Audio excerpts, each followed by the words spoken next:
Bonjour à toutes et à tous et bienvenue dans cette nouvelle vidéo sur la chaîne de Nico. Aujourd'hui, je vais vous présenter la Sonic Mini 4K de chez Phrozen. Donc, on va voir une imprimante résine. Allez, c'est parti. Alors, on se retrouve sur le site de chez Phrozen pour une petite présentation des caractéristiques de la Sonic Mini 4K.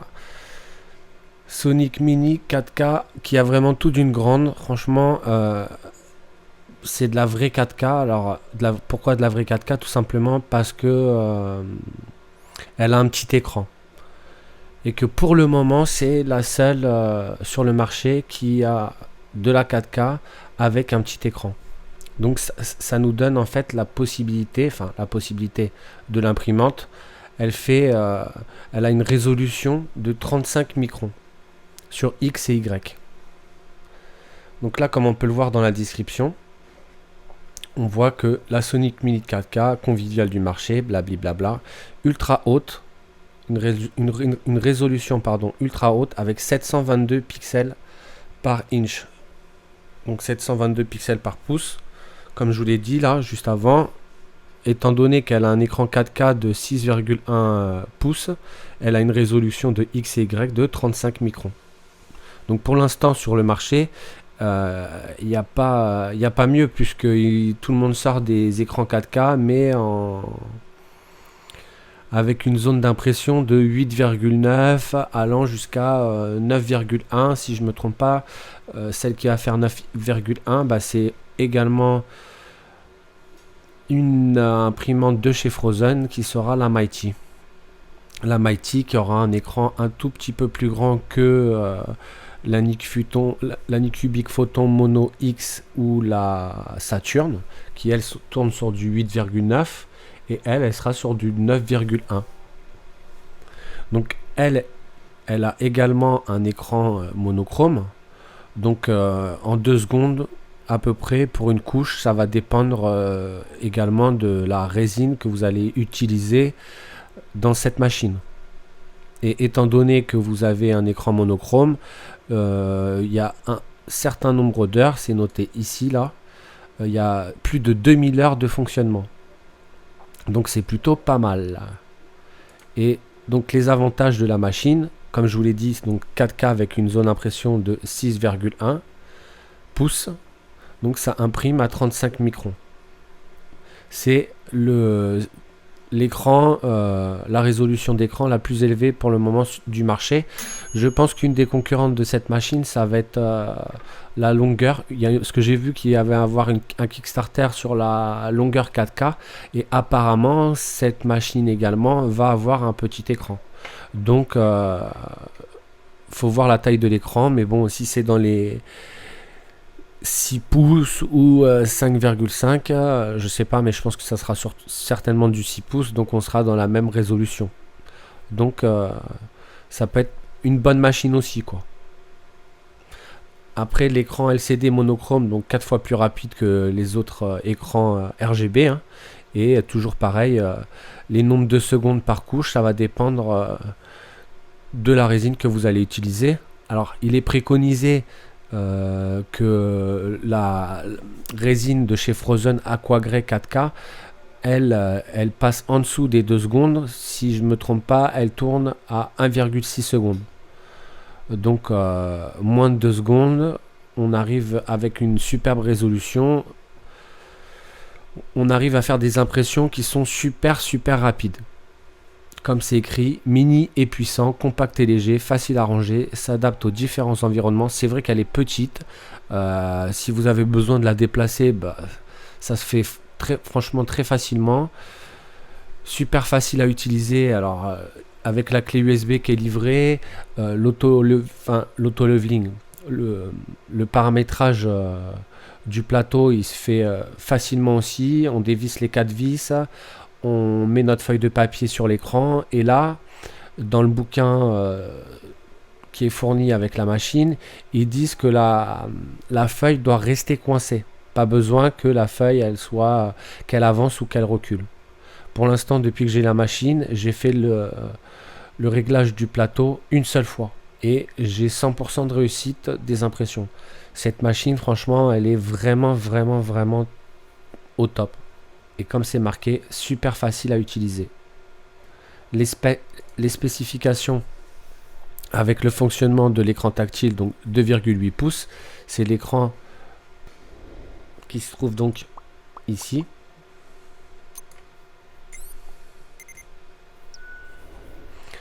Bon bah ça c'est compatible avec Shitubox, hein. Je veux pas dire de bêtises, mais il me semble que Litchi Slicer aussi est compatible avec. Imprimante résine type LCD, source de lumière 405 nm, parallèle matrix 2.0 et encore, comme je vous l'ai dit, résolution XY 35 microns. Épaisseur de couche 0,01 à 0,30 mm. Vitesse d'impression, voilà ce qui est intéressant.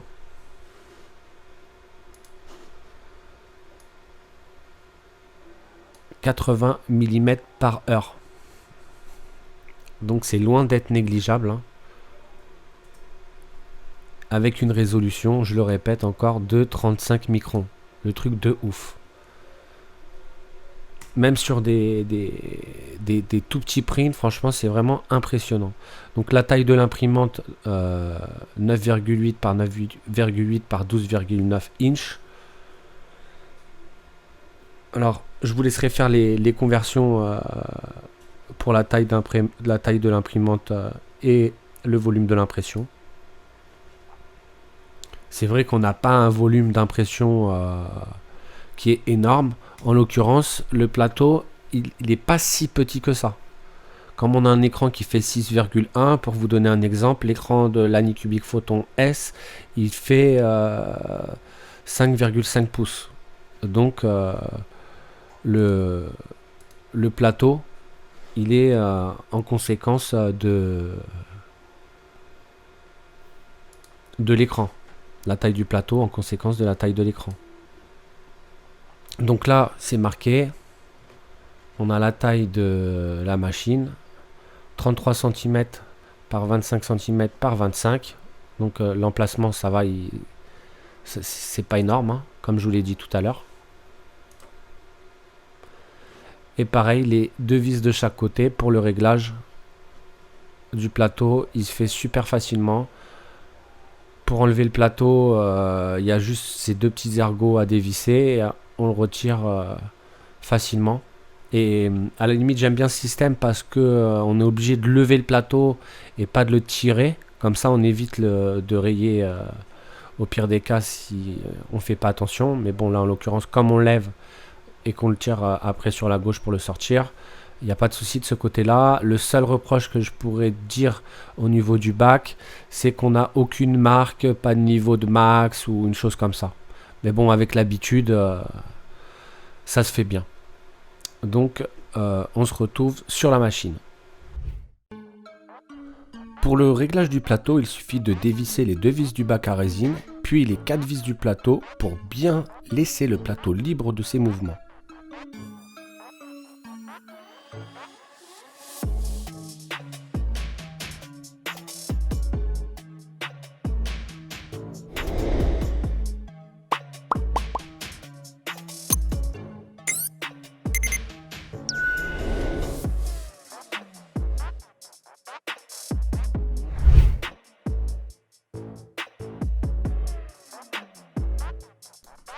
On peut voir les 4 outils disponibles sur l'écran de la Sonic Mini 4K. On va appuyer sur Z calibration pour le réglage du Z. La feuille se coincera entre le plateau et l'écran. Il nous suffira de revisser les 4 vis du plateau en exerçant une légère force pour que celui-ci ne bouge pas lorsqu'on le resserre les vis.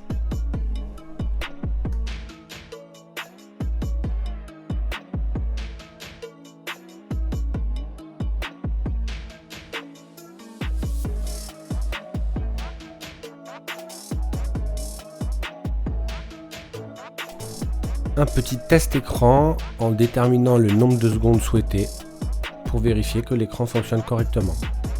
Le bouton on-off se trouve à l'arrière gauche de la machine ainsi que la connexion pour l'alimentation. La clé USB se trouve sur la façade gauche de l'imprimante, une clé USB de marque SanDisk. Nous avons la possibilité du VAT cleaning. C'est une option qui va nous permettre de nettoyer donc le bac à résine en lui indiquant un temps d'exposition et il nous fera un rectangle pour durcir toute la résine qui nous reste dans le bac.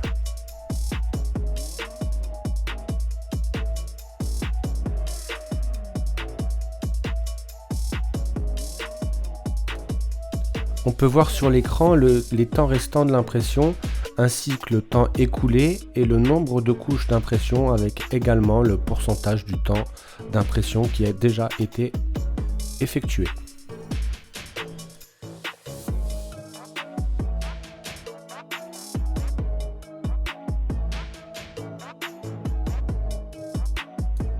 Le volume d'impression de la Sonic Mini 4K est de 132 par 74 par 130.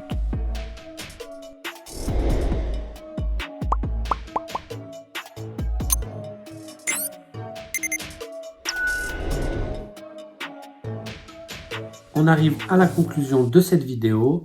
Alors une petite impression que j'ai faite il y a quelques jours, donc sur la Sonic Mini 4K. Franchement, le résultat il est juste dingue. Naturellement ici c'est une pièce qui fait 28 mm et on peut imprimer largement des plus grosses pièces et les assembler, il n'y a pas de souci. Également j'ai fait cette petite pièce, pareil. Alors c'est une machine, elle a un écran monochrome donc ça imprime super vite, hein, à peu près entre un tout petit peu moins de 3 heures pour imprimer ces deux pièces-ci là. Donc j'espère que cette vidéo vous a plu. N'hésitez pas à liker la vidéo, à partager, à laisser des commentaires si vous avez des questions, je ferai un plaisir d'y répondre. Et n'oubliez pas, on peut se retrouver également tous les samedis en live sur ma chaîne. Donc on essaye de parler d'impression 3D et de s'éclater. Alors venez nombreux et je vous dis à très bientôt. Allez, ciao!